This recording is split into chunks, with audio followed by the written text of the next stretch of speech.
penurunan aktivitas ekonomi yang berpengaruh kepada produk domestik bruto tadi itu penting kita pahami secara bersama-sama. Ada gelombang PHK yang akan tinggi di tahun 2023, maka sesungguhnya kita lagi merintis terkait dengan angka pengangguran yang lebih tinggi.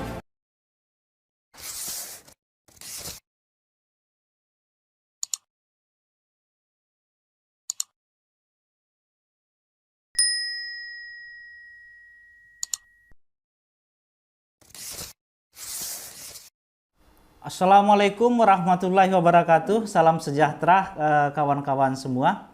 Kembali bertemu dengan saya Rusman Rabbarani. Salam setengah merdeka dari saya. Oke kawan-kawan semua, pada pertemuan kali ini kita akan membahas terkait dengan isu resesi yang lagi berkembang belakangan ini menjadi pembicaraan di setiap forum, bahkan dianggap sebagai masalah dunia.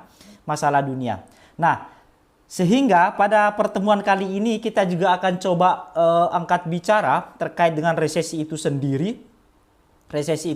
Ya. Nah, seperti biasanya sebelum kita masuk ke pembicaraan inti, jangan lupa diseruput kopinya supaya tidak gampang marahan, tidak gampang ngamuan, tentunya tidak sumbu pendek. Oke, silakan. Alhamdulillah. Kawan-kawan semua, bicara resesi tentunya penting kita pahami dulu apa sih itu resesi sederhananya ya. Sederhananya saya sudah menampung dan mencatat beberapa terkait dengan pengertian, tapi kita ambil satu saja sederhananya ya. Nah, resesi itu dalam ekonomi makro, resesi atau kemerosotan adalah suatu kondisi ketika produk domestik bruto menurun atau pertumbuhan ekonomi real bernilai negatif sebelum 2 kuartal atau lebih dalam satu bulan. Artinya apa? Secara sederhananya melihat daripada pengertian itu bahwa ada proses pelemahan ekonomi, kerja-kerja ekonomi yang terjadi di situ. Nah, kenapa itu bisa terjadi? Penting kita ulas sedikit di situ. Apa sih yang mempengaruhi kok sampai terjadi pelemahan ekonomi, penurunan aktivitas ekonomi yang berpengaruh kepada produk domestik bruto tadi itu penting kita pahami secara bersama-sama. Hampir semua pakar ekonomi berbicara bahwa salah satu kenapa bisa terjadi resesi itu biasanya ditandai dengan adanya sebuah bencana alam secara yang terjadi misalkan.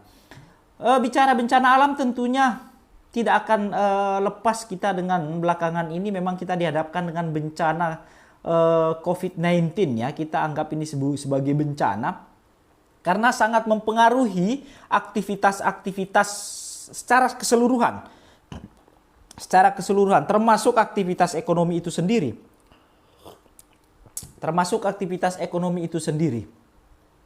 Nah, di akhir 2019 ketika meletusnya COVID-19 sampai beberapa tahun belakangan ini mempengaruhi kerja-kerja ekonomi, itu masuk sebagai tanda-tanda terjadinya resesi. Karena adanya ketidakstabilan kerja-kerja ekonomi, terjadi pelemahan kerja-kerja ekonomi. Belum lagi juga terkait dengan ketegangan antara Ukraina dan Rusia, yang dimana dua negara ini sebagai negara produksi yang banyak melibatkan kerjasama dengan negara-negara lain. Dan tentunya ini akan berpengaruh kepada kerja-kerja ekonomi skala internasional. Dua hal ini sangat berpengaruh terkait daripada terjadinya resesi itu sendiri. Yang ketiga juga inflasi. Inflasi juga sangat berpengaruh. Mengingat di Indonesia misalnya negara kita inflasinya cukup tinggi. Sampai belakangan ini dia selalu melambung tinggi inflasinya. Di sisi lain juga suku bunga. Apabila suku bunga itu terlalu tinggi juga akan mengakibatkan terkait dengan resesi itu sendiri. Ada pelemahan kerja ekonomi. Kenapa kemudian inflasi dan suku bunga ini juga masuk bagian daripada yang mengakibatkan resesi? Karena akan berdampak nilai beli daripada masyarakat itu menurun.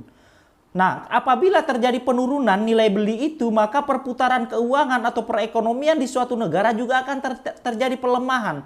Maka pelemahan itulah kemudian yang akan menurunkan kerja-kerja ekonomi secara real tadi itu kita pahami secara bersama dulu terkait resesi itu sendiri.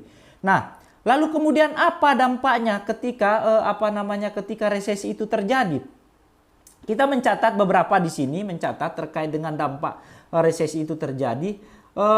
Yang pertama adalah ketersediaan barang menurun yang dikarenakan pabrik mengurangi produksi. Kenapa kemudian bisa berdampak kepada ketersediaan barang menurun? Karena perusahaan mengurangi produksi.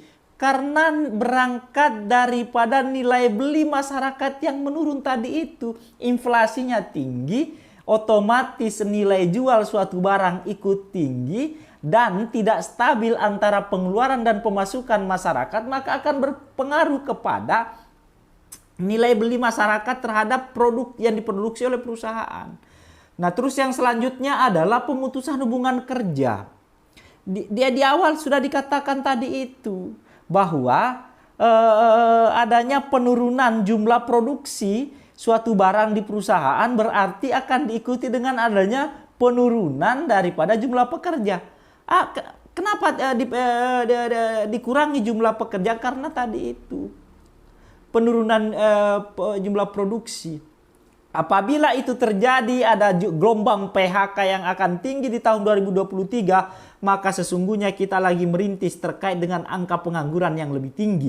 Ketika itu terjadi, maka akan diikuti dengan angka kemiskinan yang meroket. Ini tentunya akan menjadi bahaya buat kita bersama-sama sebagai warga negara Indonesia. Kita bicara Indonesia hari ini. Nah, ini adalah beberapa dampak. Belum lagi biaya hidup yang semakin tinggi, salah satu dampaknya. Terus pendapatan yang tak sebanding, di awal sudah saya katakan. Terus sulitnya mencari lapangan pekerjaan. Bagaimana akan mencari yang ada saja di PHK, apalagi mau mencari? Itu dampak-dampak daripada resesi.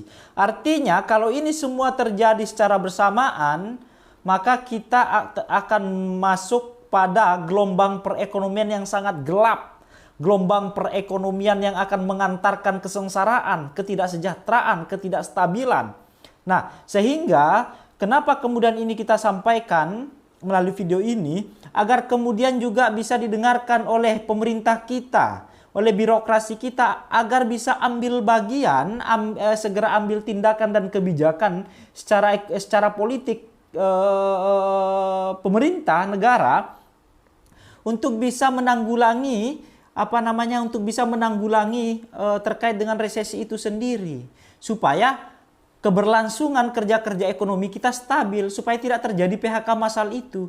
Karena resesi ini akan menjadi mimpi buruk bagi kaum pekerja. Gelombang PHK itu pasti terjadi. Ini harus kita antisipasi secara bersama-sama. Walaupun beberapa media berita yang saya baca, Menteri Perekonomian kita mengatakan bahwa kerja-kerja ekonomi kita diprediksi 2 kuartal ke depan akan membaik katanya. Insya Allah membaik segala macam. Bukan saya pesimis, saya sangat percaya kok. Tapi jangan kemudian kita terlena dengan analisa itu. Kita tidak tahu kemungkinan-kemungkinan yang akan terjadi. Jangan sampai terlena lalu kemudian kita menyepelekan, jangan. Ini penting buat negara, ini penting buat presiden, buat menterinya dan semua birokrasi baik legislatif maupun eksekutif untuk sama-sama bekerja sama bahu-membahu termasuk dengan masyarakat agar resesi ini tidak terjadi. Artinya kita mencoba untuk menanggulangi kemungkinan-kemungkinan buruknya, dampak-dampak buruknya terkait yang saya bacakan barusan tadi itu.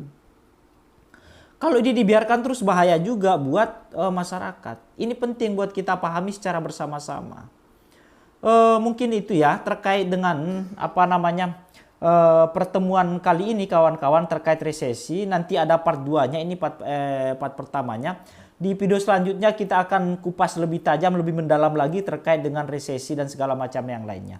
Oke, terima kasih kawan-kawan. Kurang lebihnya saya mohon maaf. Wassalamualaikum warahmatullahi wabarakatuh.